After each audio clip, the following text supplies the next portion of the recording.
आप अपने कमेंट जरूर भेजें. We would love to read them out. Right now, at the moment, with us from the Congress, Suresh Chandra Rajhans जी. सुरेश चंद्र राजहंस जी, नमस्कार. आपकी आवाज नहीं आ रही सर. नमस्कार सर. नमस्कार. अब आ रही, बहुत बढ़िया आ रही है. वंदे मातरम सर, वंदे मातरम. How are you? वंदे मातरम. और तो बहुत बढ़िया भाषण रहा सोनिया गांधी जी का, बहुत बढ़िया भाषण रहा राहुल गांधी जी का, और बड़े दिनों के बाद मौका दिया गया बोलने का.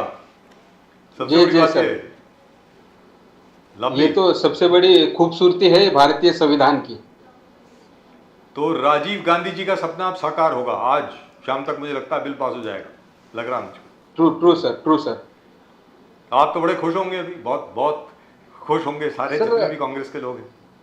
नहीं, मुझे ऐसे लगता है कि आज के दिन में जो लोग चाहता है कि भारतीय महिला सशक्त बननी चाहिए, भारतीय नारी का सम्मान बढ़ना चाहिए, इस विचारधारा को लेकर जो लोग काम करते हैं वो सारे भारतीय आज खुश हैं. और भारत की इस भूमिका के ऊपर सारा विश्व अपने आप को गौरवशाली फील करता होगा. वंडरफुल. प्रदीप जी. सुरेश चंद्र जी, ये एक जबरदस्त विक्ट्री था, बट अमित शाह जी का कहना है कि देखो ये मोदी जी को चुना जाता है. स्मृति ईरानी जी का कहना है कि देखो मोदी जी को चुना जाता है. तो अलग अलग बीजेपी के जितने वक्ता, सब लोग का कहना है कि ये पूरे आपको क्रेडिट, सब लोग ने लिखा, सब लोग ने बोला, सब ने कहा कि इस प्रकार से सोच करना चाहिए. कितने पार्टीज थे, सब अपने अपने विचार रखे इतने सालों से, तो सिर्फ मोदी जी कर पाए. और वही डायलॉग बोल रहे कि मोदी है तो मुमकिन है. तो इसलिए वुमेन रिजर्वेशन पास हुआ कि मोदी जी एकदम स्थिर था अपने मन में कि ये, और मोदी जी खुद बोले कि भगवान ने सब पवित्र काम मुझे ही सौंप दिया है करने के लिए, नरेंद्र मोदी जी ने. तो मोदी, क्या ये पूरे श्रेय मोदी जी को जाता है सुरेश चंद्र जी? मुझे ऐसे लगता है कि मोदी जी जब इस तरह की सोच रखते हैं वही जाके गड़बड़ हो जाती है सर. मोदी जी का कहना है कि जिस दिन वो पैदा हो गए उसी दिन इस दुनिया का निर्माण हो गया. समझ रहे हो आप? महिला सशक्तिकरण के लिए जिन महापुरुषों ने शुरुआत की, उसमें सबसे पहले मैं महात्मा ज्योतिबा फुले, माता सावित्रीबाई फुले, क्रांति गुरु लहुजी वस्ताद साळवे, सत्यशोधक मुक्ता साळवे, और जिन भारत रत्न डॉक्टर बाबा साहब अम्बेडकर जी ने इस देश को संविधान दिया और उस संविधान में आरक्षण का प्रोविजन किया, उस भारत रत्न डॉक्टर बाबा साहब अम्बेडकर को सत नमन करता हूं सर. और भारतीय महिला का जो बदलाव का जो दौर है वो तो भारत देश को जब आजादी मिली, आजादी के बाद ही शुरू हुआ सर. और इसकी शुरुआत हमारे पूर्व प्रधानमंत्री आदरणीय राजीव जी गांधी जी ने शुरुआत की थी. और उस दिन से लेकर आज तक पंचायत राज में महिलाओं को 33% रिजर्वेशन आज भी जारी है, जिसके कारण आज महिला राजनीति में अलग अलग जगह पे सभापति हो, जिला परिषद अध्यक्ष हो, जगह पे सारे जगह पे बैठे हो. सर, ब्रेकिंग न्यूज अभी 2 मिनट पहले bill has been passed. Bill pass हो गया सर लोकसभा में. Sir reservation bill has been pass. Congratulations Suresh Chandra Rajhans ji. आप बहुत मुबारकबाद. देश की 140 करोड़ जनता को हम बहुत बहुत बधाई देते हैं sir ji. Women's reservation bill has been passed in the Lok Sabha. Fantastic. जी. Yes sir. क्योंकि महिला रिजर्वेशन बिल पास करने से महिला का सशक्तिकरण होगा ऐसा नहीं है सर. जब एक तरफ हमारे केंद्र में बैठी मोदी सरकार महिला सशक्तिकरण के लिए महिला रिजर्वेशन का बिल लेके आती है, लेकिन उसके दूसरे बाजू में जब हम देखते हैं तो जब नए संसद भवन का निर्माण किया जाता है, उसका उद्घाटन का प्रोग्राम रखा जाता है, उस वक्त हमारी देश की राष्ट्रपति, इस देश की प्रथम नागरिक हमें आसपास भी कहीं नजर नहीं आती है. ये सवाल लेकर हमारे देश की 140 करोड़ से ज्यादा जनता चिंतित है और वो मोदी सरकार से पूछना चाहती है कि मोदी जी, आप महिला रिजर्वेशन का बिल लेके आते हैं, लेकिन जो महिलाएं अलग अलग पद पर पिछड़े वर्ग से, जो आदिवासी, दलित, ओबीसी समाज से वहां बैठे हैं, उन लोग का आप सम्मान नहीं करते हैं. तो मुझे ऐसे लगता है कि महिला रिजर्वेशन का बिल पास करने से नहीं, बल्कि इस रिजर्वेशन को जल्द से जल्द लागू करना चाहिए और सारे महिलाओं को इमीडिएट इस रिजर्वेशन का बेनिफिट देना चाहिए. सुरेश चंद्र जी, अमित शाह जी ने कहा कि कांग्रेस सिर्फ महिला एम्पावरमेंट के बाद, सशक्तिकरण के बाद सिर्फ मुंह जबानी बात करते हैं, मगर अगर महिला को सशक्त किया है तो बीजेपी ने किया है। तो उन्होंने गिनाया कि 11 करोड़ शौचालय मोदी सरकार ने बांधा, किसको फायदा हुआ? यह महिला एम्पावरमेंट था, सशक्तिकरण था। चूल्हा, गैस, करीबन 10 करोड़ 9 करोड़ घर में गैस दिया मोदी जी ने। वो किस लिए? महिला सशक्तिकरण, महिला एम्पावरमेंट के लिए। क्या आज भी जो मोदी जी जो किए हैं, जो गिनाए अमित शाह जी ने, बोले कि जो भी कुछ किया है कांग्रेस ने सिर्फ जबान से कुछ बोले हैं, मगर इंप्लीमेंट मोदी जी ने किया है। वो आगे जाके कहता कि ओबीसी 20% रिजर्वेशंस राजीव गांधी उनके खिलाफ था। अमित शाह का कहना है 27% ओबीसी रिजर्वेशन के खिलाफ राजीव गांधी थे। अगर आप गिनती करोगे कि आज के तारीख में 85 बीजेपी एमपीज ओबीसी से आता है, तो ये गिनती और आंकड़ा सब बीजेपी के फेवर में है सुरेश चंद्र जी। तो कैसे आप इस चीज को नकार सकते हैं कि जब बीजेपी कह रहा है कि कांग्रेस ने सिर्फ जबान से बोला है, इंप्लीमेंट मोदी साहब ने किया? How do you see Suresh Chandra ji? बस इसमें क्या है सर, इसमें एक चीज है कि जब आज़ादी के बाद जब हमारे इस देश में हम सुई तक बना नहीं पाते थे, उसके बाद भारत जिस ताकत के साथ एक शक्तिशाली राष्ट्र बन के उभरा है, उसका कारण यह है कि कांग्रेस के कार्यकाल में जहाँ पर यहाँ पे इंफ्रास्ट्रक्चर की कमी थी, कई सारे लोगों के घर पे छत नहीं था, उन सारे लोगों को मकान देने का इंदिरा आवास योजना के माध्यम से देश भर में काम किया गया, रास्ते बनाए गए। लोगों के हेल्थ का इशू, बड़े बड़े महामारी आती थी, उस महामारी से जूझने के लिए, लोगों को बचाने के लिए हमारे यहाँ पे इंफ्रास्ट्रक्चर की, हॉस्पिटलों की कई सारी सुविधाओं का अभाव था। इन सारे सुविधाओं को निर्माण करने का काम कांग्रेस ने किया है। लेकिन आज के तारीख में क्या होता है, जो सत्ता में बैठे मोदी सरकार है, ये मोदी जी जो है वो झूठे एक सरदार है, और उन झूठों के सरदार में काम करने वाले ये अमित शाह हैं। और आपने देखा होगा ये चंद्रयान 3 के सक्सेस की बात करते हैं, लेकिन at the same time Chandrayaan 1 और चंद्रयान 2 के बारे में कभी बात नहीं करते हैं। तो मुझे ऐसे लगता है कि ये एक प्रोसेस है, ये कई सारे सरकारों ने मिलकर अच्छा काम किया है, तभी जाके हम लोग चंद्रयान 3 में सक्सेस पाते हैं। लेकिन उसकी नींव चंद्रयान 1 और चंद्रयान 2 में रखी जाती है। सुरेश चंद्र जी, नहीं, मैं वही बोल रहा हूँ, मोदी जी ने सबकी तारीफ करी। मोदी जी शौचालय की बात करते हैं, लेकिन कांग्रेस काल में जो अलग अलग इंस्टीट्यूशन का गठन किया गया, अलग अलग अधिकारों को लाया गया, अरे हम ऐसे देश में रहते थे जिस देश में इंसानों का, इंसानियत का दर्जा नकारा जाता था, लोगों को एक इंसान होने के अधिकारों से वंचित रखा जाता था।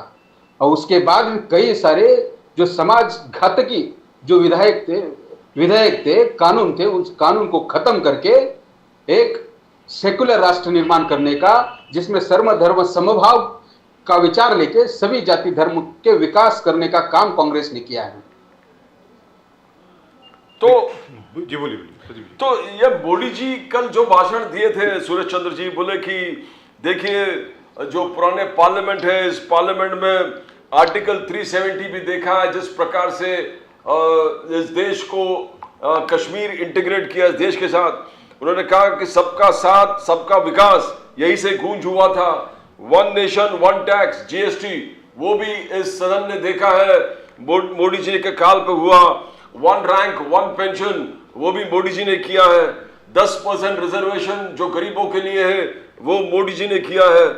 तो इस चीज को जो गिनाए उन्होंने कि उन्होंने 2014 से लेकर आज तक जितने भी अच्छे काम किए हैं, तो इससे सिद्ध होता है कि बीजेपी का कहना है कि देखो ये मोदी जी अमृत काल में कुछ करके दिखाया।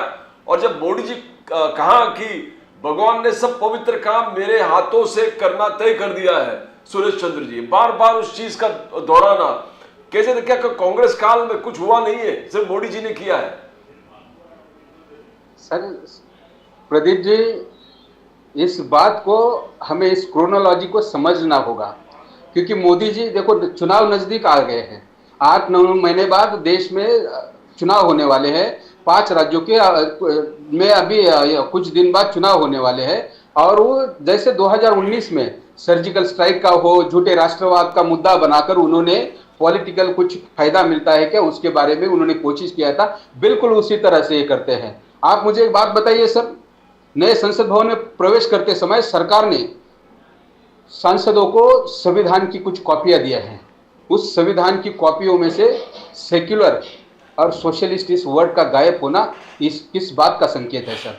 और जब कानून मंत्री को पूछा जाता है कि भाई ये क्या है, तो वो बोलते हैं कि इसके बारे में गोलमाल कुछ जवाब देके वहां से पीछा छुड़ाने का काम करते हैं। उसके साथ साथ क्या होता है सर कि चंद्रयान 3 की बात करते हैं, लेकिन चंद्रयान 2 और 1 के बारे में वो कभी बात करना नहीं चाहते हैं, क्योंकि वो कभी भी इसके पहले सरकारों ने या कांग्रेस काल में जो काम हुआ है उसका कभी भी सम्मान नहीं करते, उसको कभी भी रिकॉग्नाइज करते नहीं है। और इनका ये मोदी के ऊपर जो फोकस है उनका, या मोदी है तो मुमकिन है, इस तरह की सोच लेकर ही काम करते हैं, वो देश के लिए घातक है, देश के लिए हानिकारक है। चंद्र जी, जहां तक संविधान का प्रश्न है, प्रियम्बल के अंदर जो शब्द मिसिंग है, जैसे सोशलिज्म और सेक्युलरिज्म, इनका कहना है कि जो कॉपीज दी गई थी वो पहले कॉन्स्टिट्यूशन की दी गई थी, जो 1976 में इमरजेंसी के दौरान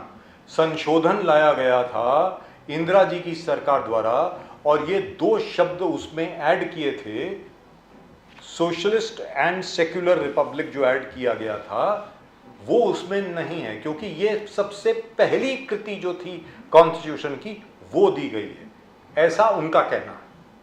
सुरेश चंद्र नहीं सर, वे हम उनकी इन बात से सहमत नहीं है। उनकी नीयत और नीति बिल्कुल साफ है सर। आज देखो, आज वो महिला सशक्तिकरण की, महिला आरक्षण के लिए बिल पास करते हैं, लेकिन मणिपुर में महिलाओं के ऊपर बलात्कार होते हैं, देश में महिलाओं के ऊपर बलात्कार होते हैं, उनके ऊपर अत्याचार होते हैं, उसके बारे में भारतीय जनता पार्टी या मोदी सरकार की कोई महिला सांसद या सरकार के कोई मिनिस्टर बात नहीं करते हैं। तो इसका मतलब क्या है? एक तरफ महिला आरक्षण का बिल लाएंगे, लेकिन उसी वक्त देश की महिलाओं का सम्मान नहीं करेंगे। नए संसद भवन के निर्माण होने के बाद उद्घाटन में क्यों हम राष्ट्रपति को नहीं बुलाते? क्यों? वो आदिवासी है इसलिए? देश का हर एक इंसान इस सरकार को एक सवाल पूछता है सर, महिला बिल पास करने से इसलिए नहीं बुलाते, या उस वक्त तो इससे भी ज्यादा एक और घिनौनी बात चल रही थी। आपको भी पता है, मुझे भी पता है, मुझे बोलने की जरूरत नहीं है कि द्रौपदी मुर्मू जी को क्यों नहीं बुलाया गया। आपको भी मालूम है सर। देखो, मुझे ऐसे लगता है कि भारतीय जनता पार्टी का पतिदेव अभी दुनिया में नहीं है, क्योंकि उनके पति दुनिया में नहीं है, इसलिए भी शायद उनको नहीं बुलाया गया, ऐसी बात चल रही थी। मैं विश्वास नहीं करता। सर, ये अंधश्रद्धा है ना। ये मैं इससे पहले भी बोला कि जो षड्यंत्र है, जो मनोवादी विचारधारा है, हम जब समानता का दर्जा देने की बात करते हैं, तो इस तरह की सोच लेकर जब हम काम करते हैं, तो मुझे ऐसे लगता है आप इस तरह के कई सारे कानून पास करो, कई सारे अमेंडमेंट लाओ, उसके बाद भी अगर आप एक्चुअल में, प्रैक्टिकल में काम नहीं करोगे, लोगों को न्याय नहीं दोगे, तो इस तरह के बिल लाने का मतलब क्या है सर? और ये बिल पास किया है, ब्रिजभूषण जी ने भी पास किया है सर, उन्होंने भी वोट दिया है। गलत है सर।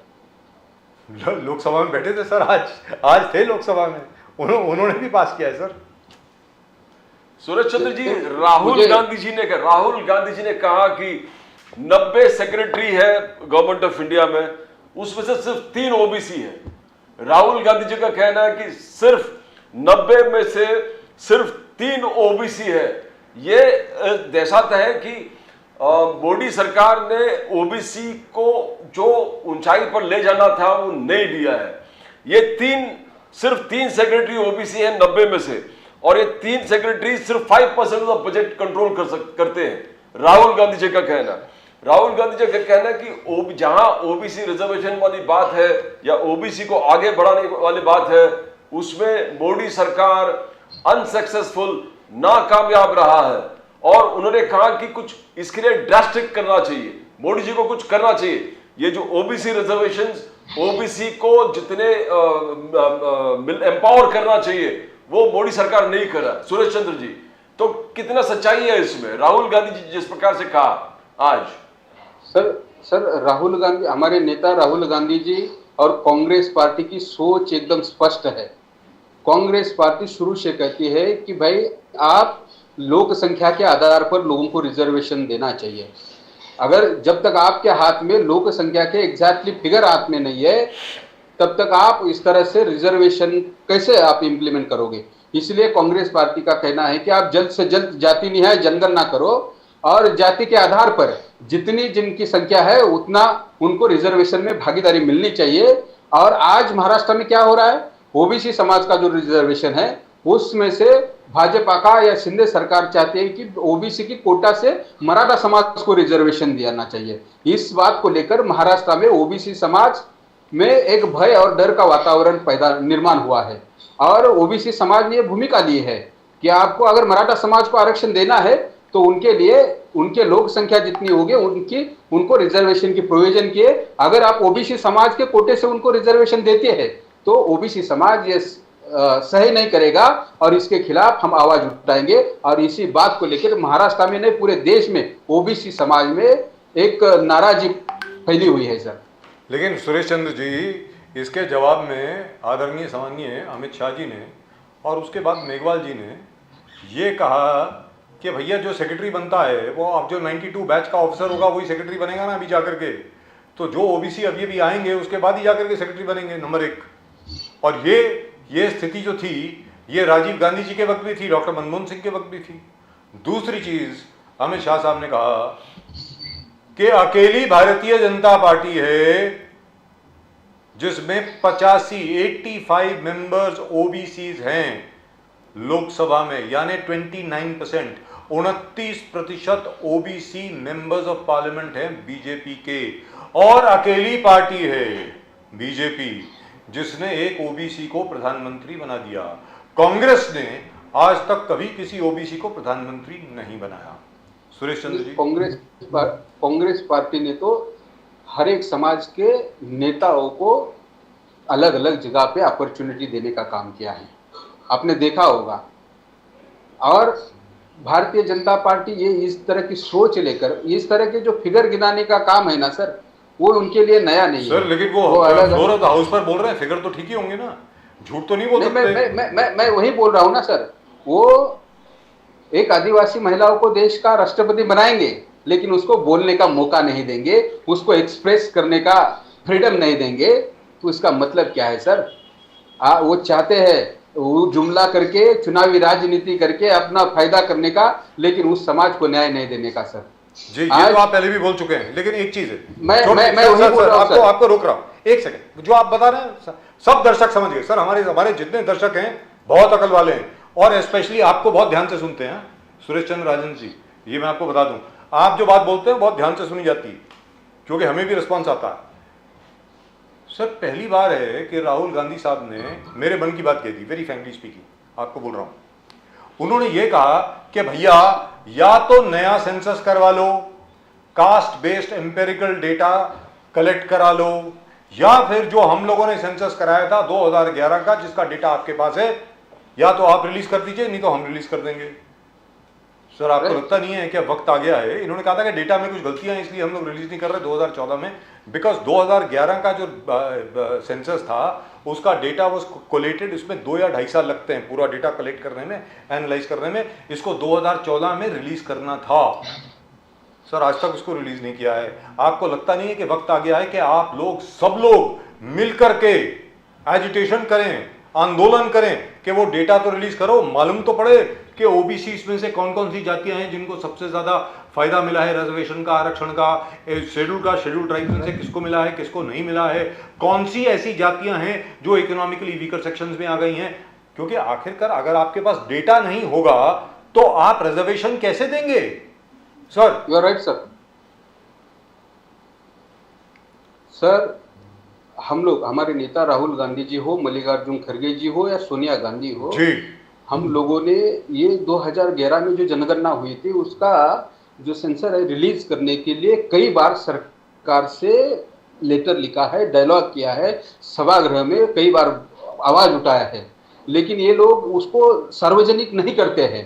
और आज आप जो बोल रहे हैं, आज वो सदन में बोल रहे हैं कि भाई हम जल्द ही जाति न्याय जनगणना करेंगे और उसके बाद हम सीमांकन करेंगे सारे मतदार संघों का और उसके बाद ये लागू करेंगे। इसका मतलब क्या सर, मतलब कैसे भरोसा कर सकते हैं इनके ऊपर कि ये आगे जाके जाति न्याय जनगणना करेंगे? जो ऑलरेडी जनगणना हो चुकी है, जो उनका डेटा उनके पास है, उसको रिलीज करने की हिम्मत नहीं रखते हैं। और उनको ये देश या हम लोग कैसे उनके ऊपर भरोसा करें कि वो आगे जाके जाति न्याय जनगणना करें? ये केवल 2024 के इलेक्शन के मद्देनजर रखते हुए इन्होंने इस तरह का बिल पास किया है। कांग्रेस को दाद देनी पड़ेगी सर, कांग्रेस को बधाई देनी पड़ेगी। ये सब जानते हुए भी आपने इस बिल का समर्थन किया है, इसके लिए आपको साधुवाद, इसके लिए आपको बहुत बहुत बधाई, आपको शुभकामनाएं पूरे देश। सर कांग्रेस पार्टी ने मोदी सरकार की कार्यशैली को समर्थन नहीं किया है सर जी। कांग्रेस पार्टी ने इस देश महिला आरक्षण के लिए, हाँ, देश के महिला सशक्तिकरण के मुद्दे को लेकर महिलाओं के हित में कांग्रेस के साथ या इंडिया गठबंधन के साथ जितने लोग हैं, ये सारे लोग इस महिला बिल के साथ खड़े हुए हैं सर जी। और हम उम्मीद करते हैं और सरकार से कांग्रेस पार्टी ने अपील भी किया है जी। एक छोटी सी बात प्रदीप जी, सुनने वाली बात है, वेरी वेरी इंपॉर्टेंट जी। अब आदरणीय सम्माननीय अमित शाह साहब, उन्होंने कहा कि भाई इसमें जरा टाइम लगेगा, ये चुनाव के बाद जाकर के पहले सेंसस होगा, उसके बाद फिर डीलिमिटेशन कमीशन जो है उसके पास जाएगा, उसके बाद ये तय होगा कि कौन सी कॉन्स्टिट्यूंसी में रिजर्वेशन होगा, किस में नहीं होगा। करेक्ट है, एब्सोल्युटली करेक्ट। और ये पूरी एक्सरसाइज जो है, ये कहा जा रहा है 226, 227, 28 तक पूरी हो जाएगी, ऐसा कहा जा रहा है।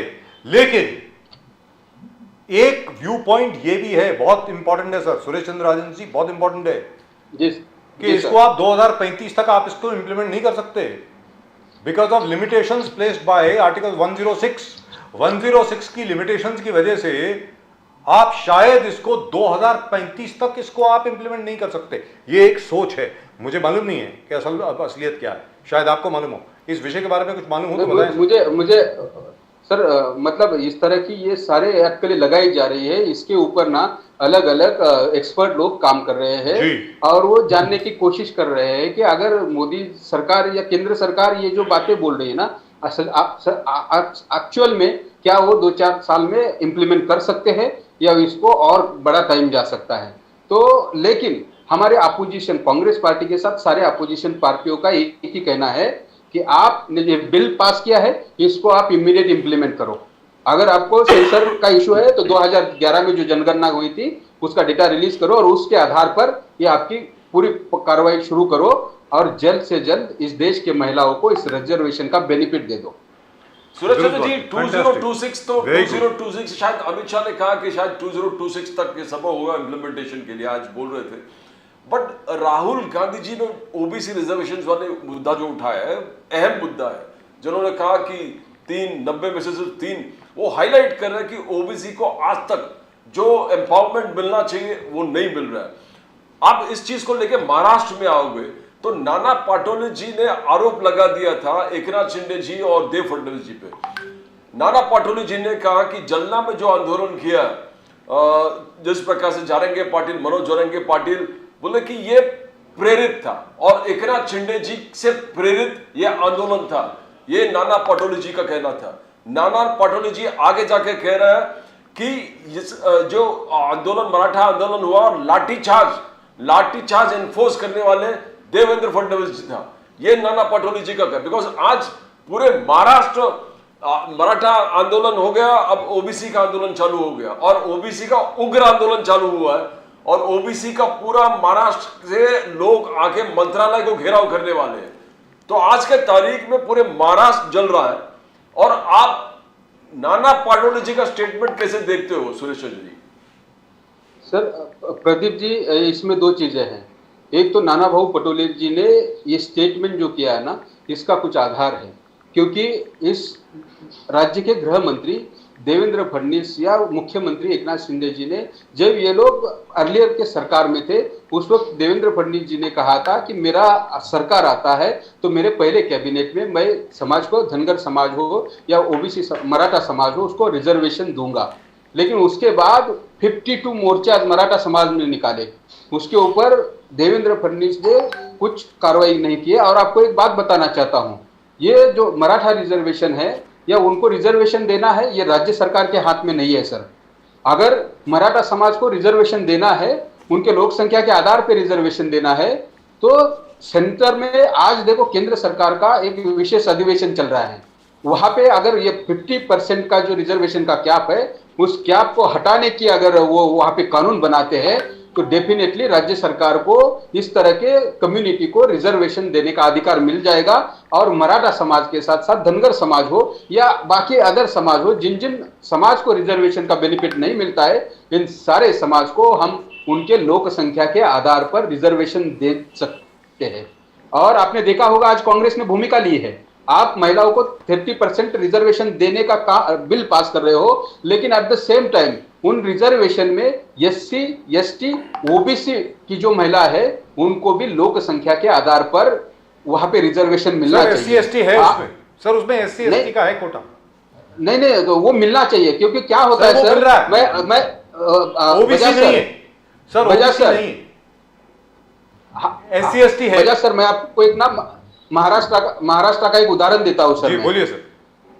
हेलो, हाँ बोलिए सर। वजह सर, महाराष्ट्र में शेड्यूल कास्ट कम्युनिटी को 13% रिजर्वेशन दिया जाता है जी, और शेड्यूल कास्ट में 59 कास्ट आती है, लेकिन उसमें क्या होता है, 59 जो कम्युनिटी है उसमें जो ताकतवर 2 कम्युनिटी है, एक कम्युनिटी है, उस कम्युनिटी को सबसे ज्यादा बेनिफिट मिलता है। और बाकी की जो उपेक्षित और वंचित समाज है, जो अलग अलग कम्युनिटी है, कभी रिजर्वेशन का बेनिफिट ही नहीं मिला है। जो कम लोक संख्या में है या एक जाति के बाद दूसरे क्रमांक पे आने वाली, जैसे मतंग समाज हो, ऐसे कम्युनिटी को रिजर्वेशन का बिल्कुल फायदा नहीं मिलता है। इसलिए महाराष्ट्र में लेकर देश तक कांग्रेस की भूमिका है कि जो समाज उपेक्षित है, वंचित है, जिन समाज को आरक्षण का बेनिफिट नहीं मिला है, इन सारे समाज को लोक संख्या के आधार पर रिजर्वेशन मिलना चाहिए। और अगर ये करना है तो केंद्र सरकार को आज जो अधिवेशन चल रहा है, उस अधिवेशन में इस 50% का जो कैप है उसको हटाकर उसको अमेंड करना चाहिए और राज्य सरकार को आरक्षण देने के अधिकार देने चाहिए सर। सुरेश चंद्र राजन जी, चलते चलते राहुल गांधी जी ने एक और बात कही जो बहुत इंपॉर्टेंट है। उन्होंने कहा या तो आप 2011 का जो सेंसस है उसका डेटा यूज करके इसको एकदम फौरन इंप्लीमेंट कीजिए, या हम लोग डेटा रिलीज कर देंगे, क्योंकि कांग्रेस के पास तो डेटा है, क्योंकि ये डेटा जो था कलेक्ट हुआ था कांग्रेस के वक्त। इन्होंने लोकसभा में कहा है otherwise we'll release the data. अगर आप लोग नहीं करते हैं तो आपको क्या लगता है ऐसा करना पड़ेगा? Do you think? वो उनकी मानसिकता नहीं है सर, वो सब ना नहीं, लेकिन क्या राहुल गांधी जी रिलीज करेंगे डेटा? मुझे लगता है रिलीज करना चाहिए, सारी देश को मालूम होना चाहिए कि भाई उस सेंसस में क्या है। वो देखो कांग्रेस का हमारा बड़ी एक्सरसाइज हुई, 4 साल चली सर 2008 से लेकर के 2011 तक ये एक्सरसाइज चली है। तो आपको लगता नहीं है कि मतलब सबको जानने का हक है कि यार ये क्या है इसमें? सर जाते जाते मैं आपको एक बात कहूंगा, मोदी जी या भारतीय जनता पार्टी सरकार की मानसिकता ऐसी है कि जो भी इस देश में काम होगा वो आहिस्ते स्टार्ट होगा। मतलब मैं या मेरी पार्टी ने ये काम किया, हमने ये निर्माण किया, ये इस तरह की सोच लेके चलते हैं। और हमें ऐसे लगता है कि कांग्रेस ने इस तरह का कभी काम नहीं किया। हम तो कंटिन्यूटी देखते हैं सर, कई सारी सरकारें आ रही हैं। कांग्रेस एब्सोल्युटली कॉन्फिडेंट है, 5 के 5 स्टेट आप लेने के लिए कॉन्फिडेंस हो। जिस प्रकार से मल्लिकार्जुन खड़गे, जयराम रमेश, वेणुगोपाल जिस प्रकार से चालू किया है काम, और जो गरीब कल्याण योजनाएं आपने डिक्लेयर किया, तेलंगाना में 6 आपने 6 वचन, 6 गारंटी, 6 गारंटी, तो राजस्थान, तेलंगाना, छत्तीसगढ़ आपने गारंटी पे गारंटी लिया है और हासिल भी किया। भले बीजेपी कहना है कि कर्नाटका में आप फेल हुए, बट क्या ये गरीब कल्याण योजना इंप्लीमेंट होगा? और अगर हो गया तो आप जीत गए। हमने छत्तीसगढ़ में किया है, हमने कर्नाटक में किया है, और जहां जहां कांग्रेस के सरकारें हैं वहां पे हम लोगों ने जो कमिट किया लोगों को, ये सारी कमिटमेंट फुलफिल किया है सर। और उनको मालूम है आने वाले इलेक्शन में 5 राज्य है, यहाँ पे कांग्रेस पार्टी पूरी ताकत के साथ जीत रही है सर। और इसी बात का डर है, और ये सारे इलेक्शन को मद्देनजर रखते हुए उनको ऐसा लगा कि हम इस तरह से महिला आरक्षण का बिल पास करते हैं तो इसका फायदा आने वाले इन 5 राज्यों में हमें हो सकता है। बिल्कुल इसी तरह कर्नाटक का जब विधानसभा इलेक्शन था, इलेक्शन के कुछ दिन पहले उन्होंने वहां पे शेड्यूल कास्ट का सब कैटेगराइजेशन का बिल पास कर दिया सर, लेकिन सारे शेड्यूल कास्ट ने भारतीय जनता पार्टी के इस बिल के खिलाफ, उनके विचारधारा के खिलाफ मतदान किया और कर्नाटक में भारतीय जनता पार्टी बुरी तरह से हार गई। और हमें पूरी उम्मीद नहीं, पूरा कॉन्फिडेंस है सर, आने वाले दिनों में इन 5 राज्यों में कांग्रेस पार्टी पूरे ताकत के साथ जीत रही है और इसके आगे जहां जहां इलेक्शंस होंगे वहां पे भारतीय जनता पार्टी पूरी तरह से हारेगी sir. Right, thank you very much Suresh Chandra Rajan ji, बहुत बहुत धन्यवाद आपका।